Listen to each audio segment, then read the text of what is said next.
नमस्कार, मैं हूं मृत्युंजय कुमार झा। शाम के 5:30 बज चुके हैं और अगले आधे घंटे तक आपके सवालों का सबसे बड़ा मंच तैयार है।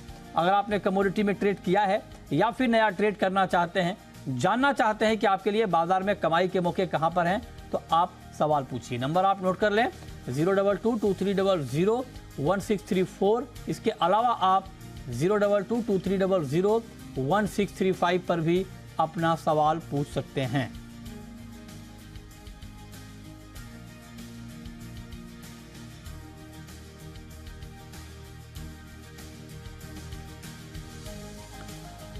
और आज की चर्चा में हमारे साथ मेहमानों का एक खास पैनल है। हमारे साथ हैं भाविक पटेल, ट्रेड बुल्स के, बीरेन वकील हैं, पैराडाइम कमोडिटी के, थोड़ी देर में जुड़ेंगे। अश्विन नायक हैं, चेयरमैन हैं federation of Indian spice stakeholders के। किशोर शाह हैं, जीरा ट्रेडर हैं। आप सभी का बहुत बहुत स्वागत है। शुरुआत करेंगे जीरे से ही, क्योंकि जीरे में ज़बरदस्त रफ्तार आज दिखी है, बड़ी तेज़ी आई है। करीब 2900 रुपये ऊपर जीरा बंद हुआ है। अश्विन जी, आप जरा बताएं कि क्या आज की तेज़ी के पीछे की वजह क्या है?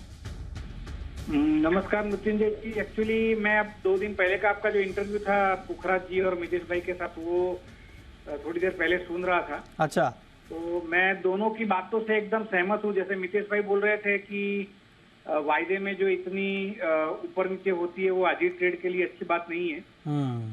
और पुखराज जी जैसे बोल रहे थे उस दिन की, अभी कोई रीजन नहीं है बाजार इतना ऊपर नीचे करने का। तो आज भी वही हालत है जो परसों थी, मतलब कोई भी कारण भी नहीं है बाजार इसको इतना ऊपर ले जाने का। और ये इसको रोलर कोस्टर भी बोल सकते हैं, लेकिन हमारे व्हाट्सएप ग्रुपों में एक वर्ड चलता है कि जीरा चढ़ता है, उतरता है सीढ़ी से और चढ़ता है लिफ्ट से। अच्छा। हाँ, ऐसा एक व्हाट्सएप ग्रुप में भी एक टैगलाइन चल रही है। तो मुझे लग रहा है कि इसमें सेबी या जो भी अथॉरिटीज है उनको थोड़ा ज्यादा विजिलेंट होना पड़ेगा, क्योंकि कोई रीजन नहीं है बाजार को इतना ऊपर या जो बीच में नीचे जा रहा था उस तरह से नीचे भी जाने का। अच्छा, तो आप कह रहे हैं कि कोई रीजन नहीं है और इसमें एक्शन होना चाहिए। आप कह रहे हैं कि उतरता है सीढ़ी से, चढ़ता है लिफ्ट से। तो जब लिफ्ट से चढ़ता है तो साथ में कोई और भी होता है सर चढ़ाने वाला? हो सकता है सर, अभी कुछ बोल नहीं सकते क्योंकि बाजार है अभी। एक्चुअली आपको भी मालूम है कि जून जुलाई मानसून के सीजन होती है, डोमेस्टिक डिमांड भी नहीं होती है। एक्सपोर्ट तो अभी जीरे में आने का कोई सवाल ही नहीं है, क्योंकि हर जगह से इंपोर्ट हो रहा है।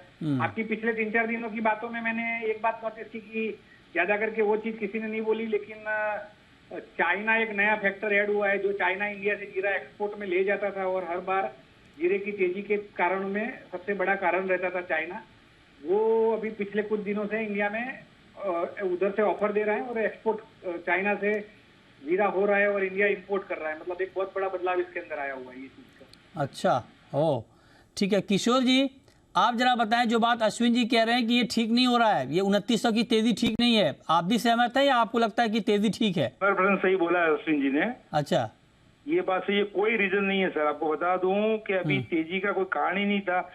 आज इतनी तेजी होने के बावजूद, मैंने आपको पहले बोला कि लास्ट वीक के अंदर हमारे पास तेजी हुई थी, जब देसावर से फोन आते थे तो ले जाते जीरा। आज इतनी तेजी के बाद 2 फोन भी नहीं आए अभी तक सर। अच्छा, इतनी तेजी होने के बाद। अच्छा, एक्सपोर्ट जीरो है अभी। जैसे अच्छा। अश्विन ने बताया कि चाइना हमेशा ले जाता था, उसी का चाइना आज वहां से एक्सपोर्ट कर रहा है। अच्छा, तो एक्सपोर्ट तो हो ही नहीं रहा यहाँ से। और चाइना एक्सपोर्ट कर रहा है? आप कह रहे हैं चाइना एक्सपोर्ट कर रहा है? चाइना वहीं से एक्सपोर्ट कर रहा है सर। जब इंडिया में माल आ रहा है तो एक्सपोर्ट ही हुआ ना, अपने इंडिया इंपोर्ट कर रहा है, चाइना एक्सपोर्ट कर रहा है। तो इंडिया में चाइना का माल आ रहा है, आप ये कह रहे हैं? आई तो वही तो हुआ ना, जब इस कंटेनर का जो व्यापार हुए है, हाँ, जो आ रहा माल तो वहीं से आ रहा, तो मतलब एक्सपोर्ट ही तो किया उन्होंने। लेकिन आपके जो अरे किशोर जी, एक्सपोर्ट कर रहा, उल्टा हुआ एक्सपोर्ट कर रहा अपन। किशोर जी, ये बात आप बगल में एपीएमसी चेयरमैन को तो बताया, वो कह रहे हैं कि नहीं, ये बात बिल्कुल गलत है, कोई माल चाइना से नहीं आ रहा है। आज मैंने उनका इंटरव्यू किया 3:30 बजे, दिनेश पटेल साहब का, वो साफ खारिज कर रहे हैं, कह रहे हैं गलत बात है ये। कॉमोडिटी वर्ल्ड के अंदर आप देख लीजिए, वहां पे उसको न्यूज पेपर में छपा हुआ है कि चाइना से 100 कंटेनर वहां से इंपोर्ट हुए। तो दिनेश पटेल जी ऐसा क्यों कह रहे हैं कि नहीं हो रहा है? देखो, उनको ध्यान नहीं होगा या तो उनको पूछना पड़ेगा। बाकी 100% मैं फिर बता रहा हूँ, वहां से माल आ रहा है, ऑफर भी दे रहे हैं ये लोग। अच्छा, कितना? तो आप जरा जाइए उनके ऑफिस से पूछ के आइए कि क्यों ऐसा कह रहे हैं वो। ठीक है, मतलब आप भी कह रहे हैं, मतलब आप सब लोग, मुझे ये समझ में नहीं आ रहा है अश्विन जी, आप सब लोग एक दूसरे से सहमत हैं, फिर भी जीरा ऊपर जा रहा है। आप सब लोग ये कह रहे हैं कि जीरे को ऊपर नहीं जाना चाहिए, और लेकिन फिर भी जीरा ऊपर जा रहा है, तो फिर मतलब सर ऐसा नहीं है। बाजार है, ऊपर भी जा सकता है, नीचे भी जा सकता है, उसमें कोई दिक्कत नहीं है। बाजार अपनी फंडामेंटल से चलता है, ऊपर जाए उसमें भी मुझे कोई दिक्कत नहीं है, लेकिन जो जिस तरह से मार्केट चल रही है वो सही नहीं है, वो हाजिर ट्रेड को इफेक्ट करता है। हाजिर ट्रेड को इफेक्ट करता है। तो आपके हिसाब से अश्विन जी, मैं आपसे बहुत ग्राउंडेड ये सवाल पूछ रहा हूँ कि अभी जीरे के फंडामेंटल क्या हैं, क्योंकि एक्सपोर्ट की डिमांड नहीं है ये आप लोग कह रहे हैं। मैं जानना चाहता हूँ कि अब अगर एक्सपोर्ट की डिमांड नहीं है और चाइना का जो प्राइस है जीरे का वो हमसे सस्ता है, इसीलिए चाइना जो है ये एक्सपोर्ट कर रहा है जीरा, तो एक्सपोर्ट की डिमांड नहीं है तो डोमेस्टिक की डिमांड कैसी है, सप्लाई कैसी है, ये जरा बताएं हमें। मुझसे किया है क्वेश्चन सर? जी जी आपसे। एक्चुअली सर मेरा खास डोमेस्टिक का काम नहीं है, लेकिन मैं जो ट्रेडरों से बात करता हूँ या जो व्हाट्सएप ग्रुपों में देखता हूँ, और नॉर्मली ये टाइम जो मानसून का होता है उसमें डोमेस्टिक डिमांड कम होती है, तो मेरे हिसाब से डोमेस्टिक डिमांड भी कम ही होनी चाहिए। अच्छा, डोमेस्टिक डिमांड भी कम होनी चाहिए। तो ये चलिए आपकी बात की पुष्टि अभी किशोर जी कर देंगे। किशोर जी तो उलझा ही रहते हैं डोमेस्टिक मार्केट में, देखते हैं। देखो तेजी का मैं काम बता देता हूँ आपको। अभी जो तेजी आई है ना, हाँ 2 दिन पहले जो मंदी आई थी ना, उसमें क्या था कि अरेबल यहाँ थी 1500 से 2000 बोरी की मंडी की अरेबल थी, और उस टाइम डिमांड भी कम ही थी, लेकिन मतलब जो हाजिर की जो बाजार है, हाजिर जीरा जो ऊंचा बिक रहा है और एनसीडेक्स सस्ता बिक रहा था, ये 10-15 रुपए का फर्क था। तो उस टाइम में क्या है कि कम से कम एनसीडेक्स से लोग को माल लेके 700-800 टन के व्यापार भी हुए, वहां से माल बाहर निकला है और वो माल देसार में गया, क्योंकि हाजिर से ऊंचा पड़ता, मंडियों का माल ऊंचा पड़ता था और वहां सस्ता मिला। तो वो मतलब गैप नीचे था, वो गैप आज पूरा हो चुका है। तो अब क्या होगा कल? ये जो गैप था ना नीचे जो 25-30 रुपए का, वो आज एनसीडेक्स बढ़ गया, लेकिन हाजिर इतना नहीं बढ़ेगा, इसके साथ वो गैप पूरा हो गया। अभी तो गैप पूरा हुआ तो ठीक हुआ या गलत हुआ? मतलब जो नीचे बिक रहा है एनसीडेक्स की बिकवाली अब नहीं आएगी ना, अब वो मंडी में बिकवाली वापस लेने दौड़ेंगे व्यापारी। अच्छा हाँ, तो ये जो गैप होती है उसके साथ बाजार ऊपर नीचे हो रहा है, बाकी कोई कारण नहीं है। क्योंकि आगे मैं आपको पहले ही बोला हूँ कि 3-4 महीने कंटिन्यू एक्सपायरी है, अगस्त, सितंबर, अक्टूबर और नवंबर, ये कंटिन्यू माल एनसीडेक्स का माल बाहर ही आना है, अंदर नहीं जाना है। नहीं, मुझे ये समझ में नहीं आ रहा किशोर जी। मैं ये जानना चाहता हूँ, आप लोग दोनों तरफ की बात कर रहे हैं। मैं एक तरफ कह रहे हैं कि ये तेजी मंदी, इतनी तेजी मंदी ठीक नहीं है, ये फंडामेंटल के खिलाफ है। दूसरी तरफ आप कह रहे हैं कि गैप है इसलिए हो रहा है। तो गैप है, फिर हो रहा है तो फिर ठीक है, उसमें क्या दिक्कत है? मैं जानना आप जरा मुझे बताइए एक लाइन में, अगर मैं आपसे पूछूं कि आज जीरे का दाम बढ़ा है या जानबूझकर बढ़ाया गया है? हंसिए मत सर, जवाब दीजिए। नहीं सर, जीरे का दाम तो बढ़ा, दो जानबूझ बढ़ा, ये तो हम कैसे कह सकते हैं सर? अरे कह सकते हैं आप, ऊर्जा में आप नहीं कहेंगे तो कौन कहेगा? ना सर, बड़ा जानबूझ के बढ़ा ऐसे कैसे कह सकते हैं? लेकिन डिमांड नहीं है, लोकल डिमांड इतनी कम है, अब जो बड़ा है वो नहीं, दोनों बात नहीं। मैं बिल्कुल कम है, ये बात पक्का है। नहीं, मैं अगर आपसे यही सवाल पूछूं कि जीरे का भाव बढ़ा है या बढ़ाया गया है, आप एक के साथ जाइए। चाहे तो आप कहिए कि हाँ भाव बढ़ा है, या आप कहिए कि बढ़ाया गया है। नहीं बोल सकते वही जानबूझ के बढ़ा है, वो नहीं बोल सकते। आप कह रहे हैं कि बढ़ा है, तो बढ़ा है तो मतलब ठीक बढ़ा है, फंडामेंटल के अकॉर्डिंग बढ़ा है। देखो फंडामेंटल उसका मैं कुछ नहीं बोल सकता। डिमांड ये बात कम, जो demand local demand, export demand बिल्कुल कम है। तो डिमांड कम है तो कैसे बढ़ गया भाव? फिर ये कौन सा गणित बता रहे हैं आप? मतलब क्या भाव नीचे था, वापस लेवल पे आ गया सर। तो फिर डिमांड आई ना, तो डिमांड आई तभी तो बढ़ा। ऊंचा बिक रहा था और एनसीडेक्स नीचे बिक रहा था, तो कोई तो बायर होगा सर लेने के लिए। इसके हिसाब से बाहर उनको लेवल लाने के लिए ऊंचा कर दिया वापस। तो बायर है तो डिमांड हुई ना सर किशोर जी। नीचे था वो उसको लेवल कर दिया, अब कल देखते हैं कल ऊंचा जाता है कि नीचे जाता है। नहीं, आप नहीं सर, घुमाइए मत मुझे। अच्छा अश्विन जी, नहीं, मैं आप कह रहे हैं कि डिमांड नहीं है, आप कह रहे हैं कि डिमांड नहीं है, मैं वही बात। नीचे था वो गैप का पूरा हुआ सर। नहीं, डिमांड अगर नहीं है तो बायर नहीं लिया होगा ना। तो बायर अगर है तो बायर का मतलब डिमांड है ना। बायर अगर है इसका मतलब डिमांड है। जितने भी हो सर, रोज का जो 3-4 बोरी का व्यापार वो तो होता ही है सर, चाहे मंदी हो तेजी हो। तो वही तो मैं पूछ रहा हूँ आपसे। अच्छा अश्विन जी आप बताइए सर, अश्विन जी, अच्छा ये सवाल अश्विन जी से पूछते हैं। अश्विन जी आप बताइए सर, जीरे में जेन्युइन तेजी आई है, जीरे में तेजी आई है या तेजी लाई गई है? नहीं सर, जीरे में देखो ओवरऑल आज तक जो बाजार चला है वो फंडामेंटलों के हिसाब से ही चला है, और आज का जो बाजार बढ़ा है उसके लिए भी पर्टिकुलर मैं ऐसा तो नहीं बोल सकता कि बढ़ाया गया है। बाजार बढ़ा है तो अपने हिसाब से ही बढ़ता है, लेकिन नहीं सर ये पॉलिटिकली करेक्ट जवाब है सर। ये अभी आप कुछ देर पहले अश्विन जी आप ये कह रहे थे कि ये जो ठीक हो रहा है ठीक नहीं हो रहा है, ये गलत हो रहा है मार्केट में। अब आप कह रहे हैं कि एक ही दिन में 4-5% की तेजी, 5-6% की तेजी या 5-6% की मंदी, दोनों चीजें ट्रेड के लिए खराब है। जो एक्सपोर्ट के ट्रेड कर रहे हैं, ट्रेड के लिए खराब अच्छा उससे मतलब नहीं है सर। ट्रेड के लिए क्या खराब होगा क्या अच्छा होगा वो अलग बात है। मैं ये जानना चाह रहा हूँ कि 5-6% की तेजी आई जो आज, वो ठीक आई या मतलब वो गलत तेजी है, ये मैं कह रहा हूँ, आपसे पूछ रहा हूँ। वो तो अभी वो देखिए एनसीडीएक्स के अंदर जिस तरह से ट्रेड चलता है वो इंटरनली जो टेक्निकल्स होते हैं मैं इतना जानता नहीं, वो काम अपना है नहीं, वो अथॉरिटीज का काम है। लेकिन बाजार जो बढ़ा है तो किसी ने बढ़ाया ऐसा तो अपन नहीं बोल सकते, बाजार अपने हिसाब से ही बढ़ता है। नहीं बोल नहीं सकते या बोलना नहीं चाह रहे हैं? बोल नहीं नहीं बोलिए, खुल के बोलिए सर। आप फिस के चेयरमैन हैं, आप समझ रहे हैं आप कितने बड़े पद पे हैं। Federation of Indian spice stakeholder sir, इतना बड़ा एसोसिएशन है आपका, रिप्यूटेड एसोसिएशन है आपका अश्विन भाई। अंदर की जब पूरे ट्रेड के अंदर की जो टेक्निकलिटी है, कितने टन का वॉल्यूम हुआ क्या, वो सब मेरे पास डिटेल्स नहीं है, तब तक मैं उसके बारे में कुछ भी नहीं बोल सकता हूँ। मुझे तो अभी यही मानना पड़ेगा कि भाई बाजार अपने हिसाब से ही बढ़ता है, उसी हिसाब से बढ़ा है। ठीक है। अच्छा किशोर जी, आखिरी सवाल आपसे, अब यहाँ से जीरा बढ़ेगा या घटेगा? देखो जैसे डिमांड आगे बढ़ेगी तो बढ़ेगा सर। अरे ये तो मैं भी बता दूंगा, मैं एक्सपर्ट नहीं हूँ। आप डोमेस्टिक डिमांड यदि बढ़ गई तो जीरा बढ़ना चाहिए सर।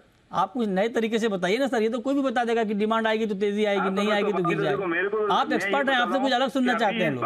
से ज्यादा कोई तेजी मंदी नहीं है, 5-10% की तेजी मंदी और ज्यादा और बड़ी बात नहीं। बस तेजी या मंदी 5-10% की तेजी हो जाए या मंदी हो जाए बड़ी बात नहीं है। रेंज बाउंड बाजार आएगा सर, अभी 525-30 से नीचे नहीं जाएगा अभी लग रहा है, और ऊपर 600 के ऊपर जाना नहीं चाहिए अभी जीरा।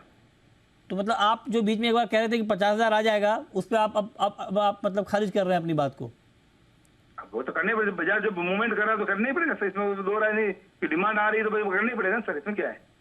ठीक है, चलिए बहुत शुक्रिया किशोर जी आपका, और अश्विन भाई आपका हमारे साथ जुड़ने के लिए, डिटेल में जीरे पर बात करने के लिए। हमारा इरादा मतलब आप लोगों को परेशान करना नहीं है। जो कुछ तीखे सवाल अगर आपको लगे होंगे, दर्शकों को चाहिए कि मतलब फैक्ट क्या है वो जानना चाहते हैं, और इसीलिए चूंकि आप दोनों इंडस्ट्री के एक्सपर्ट हैं तो आप लोगों की बात अहमियत रखती है। बहुत शुक्रिया आप दोनों का हमारे साथ जुड़ने के लिए।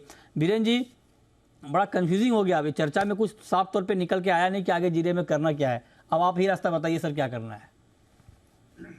अभी ये दोनों दिग्गजों को मैं सुन रहा था, तो इसमें तो कोई वैल्यू एडिशन करने की मेरा स्कोप नहीं है। अच्छा। जैसे एक क्यूरियोसिटी मुझे जरूर हुई थी जब बाजार गया था, तो कि जीरा पाउडर मुझे जीरा से काफी सस्ता मिल रहा था। प्लीज जीरा पाउडर करीबन 300 रुपया और जीरा करीबन 58,580-600 रुपया। तो ये मुझे ये क्यूरियोसिटी समझ में नहीं आया ये कॉम्बिनेशन। बाकी तो मैं ना तो एक्सपोर्ट में हूँ ना प्रोडक्शन में, तो इसका जवाब कैसे मिलेगा सर? जो सवाल आपने पूछा है इसका जवाब कौन दे सकता है, बताइए, उनको बुलाएंगे हम।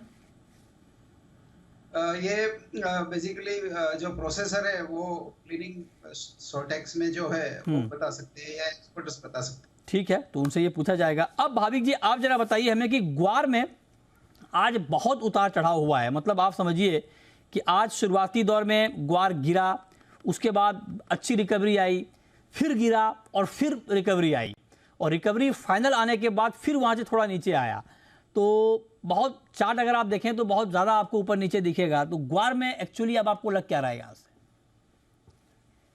गुड इवनिंग मृत्युंजय जी। देखिए लास्ट टाइम भी आई थिंक जब अराउंड 5400 था तब आप बोल रहे थे कहाँ तक, तो मैंने बोला था 5550 से 5600 तक ही लग रहा है, क्योंकि पहले भी अगर हम देखें तो 5200 से 5800 का एक रेंज है, और उसका बीच के एवरेज अगर देखें तो 5600 है। तो मुझे लग रहा था कि वो एवरेज के करीब ही आएगा और फिर वहाँ से साइडवेज ही आएगा, तो अभी वही ट्रेड हो रहा है। तो मुझे आगे जाके भी मुझे लग रहा है कि 5650 से 5700 का ऊपर का रेंज रहेगा, और नीचे अगर देखें तो 5200। तो ये ही रेंज में मुझे लग रहा है कि एटलीस्ट 1 से 2 वीक में हम ट्रेड देखेंगे। रेंज में सर कुछ होता नहीं है, रेंज में तो फिर ट्रेड करना। आप जरा ये बताइए कि ट्रेंड आपको पॉजिटिव दिख रहा है या नेगेटिव दिख रहा है, ये बताइए। आई थिंक मुझे जब तक 5600 के ऊपर नहीं जाता तब तक नेगेटिव ही लग रहा है, तो 5600 के स्टॉप लॉस से शॉर्ट कर सकते हैं, बट नीचे का टारगेट भी कम लग रहा है। नीचे का टारगेट 5300 से 5250 लग रहा है। ओके, बीरेन जी आपका क्या व्यू है सर जीरे पे, ग्वार पर? ग्वार में मैं 5650 के आसपास शॉर्ट प्रेफर करूंगा, 5780 5780 के स्टॉप लॉस के साथ। डाउन साइड ऑब्जेक्टिव 5420 या 5380 के आसपास का रहेगा। ओके ठीक है, अब आते हैं गोल्ड पे। गोल्ड में जरा बताइए भाविक जी कि आज के लिए आपके हिसाब से किस तरह का ट्रेड लेना चाहिए? 250 रुपये की तेजी गोल्ड में दिख रही है। 58,585 रुपया जो आज कमजोर हुआ इसने गोल्ड को मजबूत कर दिया। अब गोल्ड में करें क्या, ये बताइए।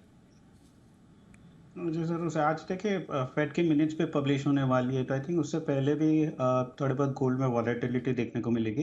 बट गोल्ड आज सुबह से तेज़ी ही दिख रहा है आई थिंक रुपए की वीकनेस की वजह से। तो आज के दिन I think by on dips की स्ट्रेटजी रखनी चाहिए। मुझे नहीं लग रहा है कि आज में सेल करना चाहिए। तो गोल्ड अराउंड 58,500 के करीब आता है अगस्त कॉन्ट्रैक्ट तो बाय कर सकते हैं 58,670 के टारगेट के लिए और इंट्राडे स्टॉप लॉस रख सकते हैं 58,400 का। ओके, ठीक है। तो ये राय आपकी हो गई गोल्ड के ऊपर। बीरेन जी, सिल्वर का मार्केट अभी आपको कैसा लग रहा है? चांदी में आपके हिसाब से इस वक्त क्या करना चाहिए? 74 मीन्स 17,400 के आसपास करंट लेवल के आसपास भी थोड़ा बाई लाइटली किया जा सकता है। ऊपर में हम 71,200 300 देख सकते हैं। स्टॉप लॉस यहाँ 70,000 का रखना चाहिए। फेड की मिनट्स प्लस रुपी ये देखते हुए और कल फॉरेन का मार्केट बंद था अमेरिका तो थोड़ी इसकी इफेक्ट डिलेड रिकवरी की आई। अच्छा, ठीक है, ओके।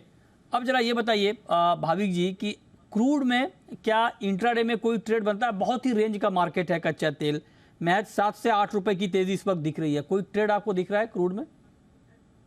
क्रूड में देखिए 5900 के ऊपर वो सस्टेन कर नहीं पा रहा है और वापस नीचे आ रहा है बट ओवरऑल अभी भी मुझे लग रहा है तो ट्रेंड पॉजिटिव ही है। तो आई थिंक एक रेंज बाउंड मूवमेंट है तो कॉल ऑप्शन ज़्यादा रहेगा। अच्छा 5800 का कॉल ऑप्शन जो 17 जुलाई का है वो अराउंड 200 के करीब चल रहा है तो आई थिंक 190 के करीब वो बाय कर सकते हैं 150 के स्टॉप लॉस से और टारगेट रख सकते हैं 240 से 250 रुपए का। ओके, ये राय आपकी हो गई कच्चे तेल पर, इस पर आप नज़र रखिए क्या करना है। अब हम शुरू करते हैं सवाल और जवाब। पहला सवाल है कैलाश चंद्र मोदी का, सदलपुर से जुड़ रहे हैं। पूछिए कैलाश जी। नमस्कार सर। नमस्कार, पूछिए। सर क्रूड का टारगेट अभी 15-20 दिन में 6500-6600 मिल सकता है क्या? 6500-6600 का टारगेट 15-20 दिन। क्या लगता है वीरेन जी आपको?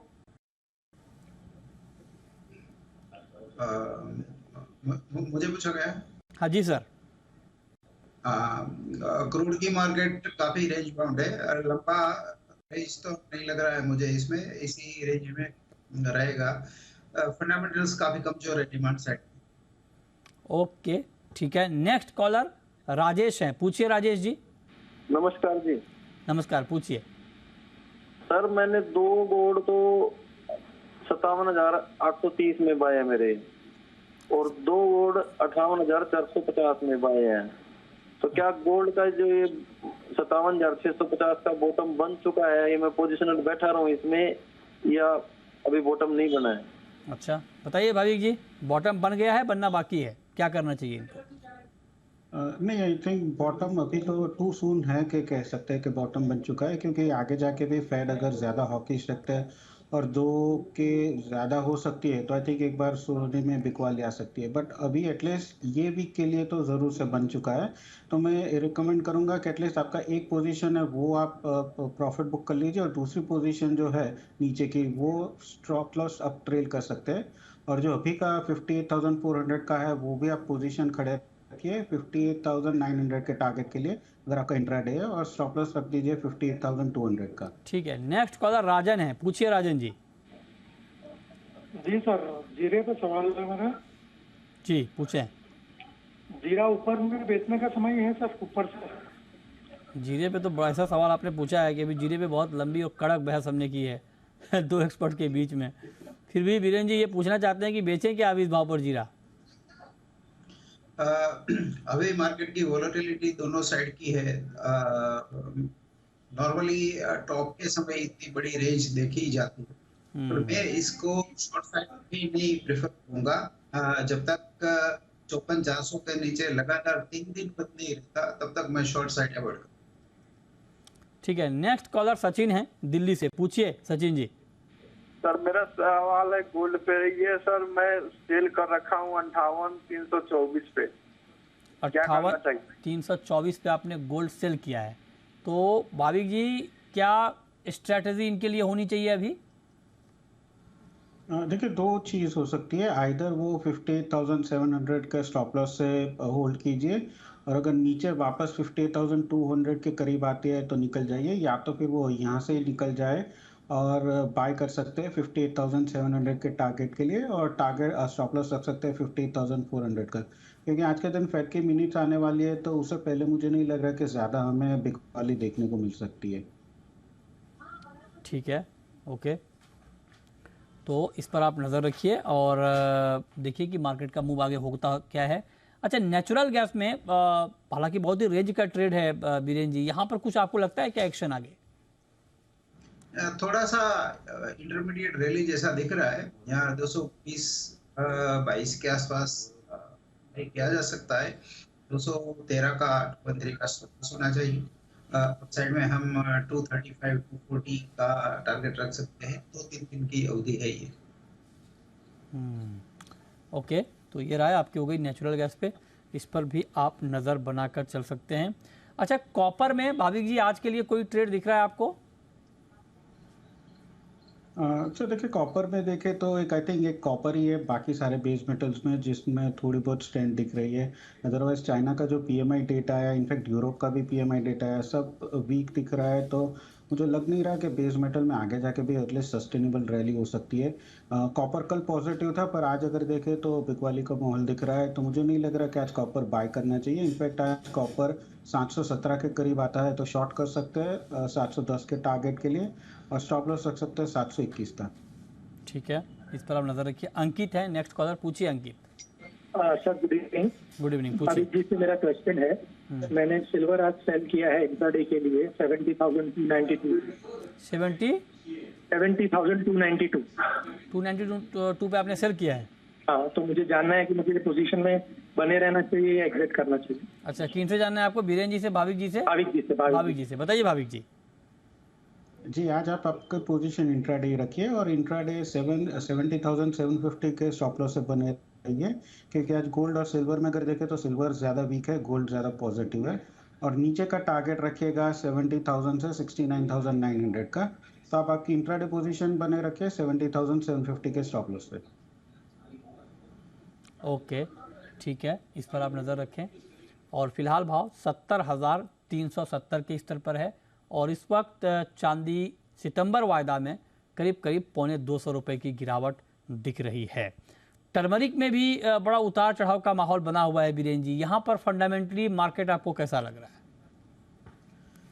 काफी लंबे समय से इसमें मंदी चल रही थी, तो ये थोड़ा मेरे हिसाब से अपसाइड जा सकता है। मैं इसको बहुत क्वालिटी रैली यानी बहुत तंदुरुस्त तेजी तो नहीं बोल रहा हूँ, तो कहीं ना कहीं चार्ट्स पे जब शॉर्ट साइड का सिग्नल मिलेगा तो सेल साइड की opportunity. Okay, next collar Suryakant हैं हमारे साथ कोल्हापुर से, पूछिए सूर्यकांत जी। हेलो सर, नमस्ते। नमस्कार, पूछिए। वीरेंद्र जी, मेरा हाँ चांदी पर सवाल है जी। हाँ, एक महीने के अंदर 66,000 भाव आएगा कि नहीं आएगा? 66? हाँ, 66 के अंदर बताइए बीरेन जी, आएगा 66,000 के नीचे? अगर फेड हाइक आता है तो जिस हिसाब से चाइना और यूरोप का मंदी है, इंडस्ट्रियल रिसेशन जिसको कहेंगे, तो आ सकता है। नेक्स्ट कॉलर सुनील हैं नागपुर से, पूछिए सुनील जी। नमस्ते सर जी। नमस्ते, पूछिए।